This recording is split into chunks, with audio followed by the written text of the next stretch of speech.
Ration বন্টন দুর্নীতি মামলায় ফের ঋতুপর্ণা সেনগুপ্তকে নোটিশ পাঠালো ইডি। ভোটের ফল প্রকাশের পরের দিন অর্থাৎ 5ই জুন ঋতুপর্ণা সেনগুপ্তকে সিজিও কমপ্লেক্সে তলব করা হয়, কিন্তু বিদেশে থাকায় কিছুটা সময় চেয়েছিলেন অভিনেত্রী ঋতুপর্ণা সেনগুপ্ত। এবার 19শে জুন অভিনেত্রীকে সিজিও কমপ্লেক্সে হাজিরা দিতে বলা হলো। ইডি সূত্রে দাবি, রেশন দুর্নীতি মামলার তদন্তে অভিযুক্তদের অ্যাকাউন্ট খতিয়ে দেখতে গিয়ে সামনে আসে ঋতুপর্ণা সেনগুপ্তর নাম। রেশন দুর্নীতির টাকা কি ঘুরপথে তার অ্যাকাউন্টে গিয়েছিল? সূত্রের খবর, তা জানতেই 19শে জুন ঋতুপর্ণা সেনগুপ্তকে সিজিও কমপ্লেক্সে তলব করেছে ইডি। এই ব্যাপারে আমি যোগ্য নই কথা বলার, এই কারণে যে যাদের যোগ্যতা আছে এই ব্যাপারে কথা বলা, তারাই তাদের সাথে কথা বলবেন এবং নিশ্চয়ই সব রকমের প্রশ্নের উত্তর আমরা দিতে প্রস্তুত। রেশন দুর্নীতি মামলায় বর্তমানে জেলে রয়েছেন প্রাক্তন খাদ্যমন্ত্রী জ্যোতিপ্রিয় মল্লিক, তার ঘনিষ্ঠ ব্যবসায়ী বাকিবুর রহমান, বনগাঁর প্রাক্তন পুরপ্রধান ও তৃণমূল নেতা শঙ্কর আঢ্য। এই মামলাতেই এখন জেলবন্দি সন্দেশখালীর বহিষ্কৃত তৃণমূল নেতা শেখ শাহজাহান। এর আগে 2019-এর 18ই জুলাই রোজভ্যালি মামলায় ঋতুপর্ণা সেনগুপ্তকে প্রায় 7.5 ঘন্টা ধরে জিজ্ঞাসাবাদ করে ইডি। প্রকাশ সিনহা, এবিপি আনন্দ। অদ্ভুত এক সমাপতন। একজন এলেন, একজন গেলেন। একজন এলেন বিধানসভায়, অন্যজন বিধানসভা থেকে চললেন দিল্লি।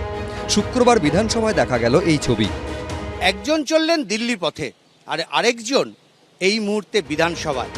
লোকসভা নির্বাচনে রাজ্যে এককভাবে আরও শক্তিশালী তৃণমূল, পাশাপাশি বিধানসভার 2 উপনির্বাচনেও জয়ের ধারা অব্যাহত রেখেছে ঘাসফুল শিবির। জয়ের এই ধারার মধ্যে উজ্জ্বল 2 মুখ, যাদবপুর জয়ী সায়নী ঘোষ এবং বরানগর জয়ী সায়ন্তিকা বন্দ্যোপাধ্যায়। শুক্রবার দুজনকেই দেখা গেল বিধানসভার অলিন্দে। এদিন বিধানসভায় আসেন বাঁকুড়া লোকসভা আসনে জয়ী তৃণমূল প্রার্থী অরূপ চক্রবর্তী এবং মেদিনীপুর লোকসভা আসনে জয়ী তৃণমূল প্রার্থী জুন মালিয়াও।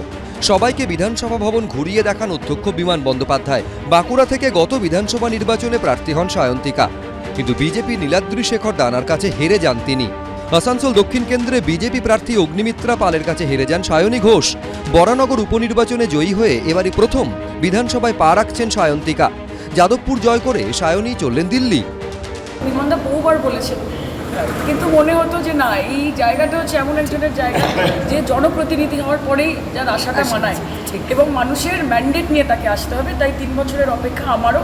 পার্লামেন্টে গিয়ে আমি অরূপ চক্রবর্তীকে বললাম যে দাদা, আমার তো মনে হচ্ছে আমি হারিয়ে যাব, আপনি খুঁজে বার করবেন। 3 বছরের পরিশ্রম খেটে অর্জন করলাম আজকের আশাটা। এর আগে অনেকবার বিমান স্যারও বলেছিলেন যে এসো একবার, তখন মনে হচ্ছে যে এমনি যাব না, ইলেক্টেড হয়ে গেলে তখন নিজের একটা অধিকার বোধ কাজ করবে।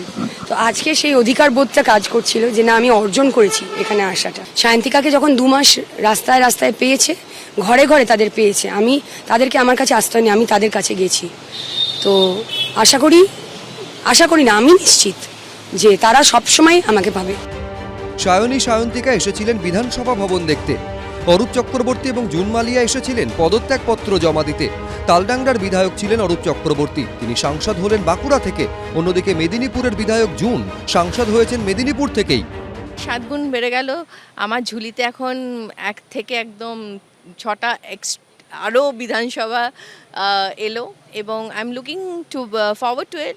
অলরেডি তো এত কিছু আমি দেখলাম, নানান বিধানসভাতে নানান ইস্যুস আছে। সবচেয়ে বড় ইস্যু যেখানে আমি দেখলাম হচ্ছে খড়গপুর সদর, খড়গপুর টাউনে রেল নিয়ে একটা বড় একটা ইস্যু আছে।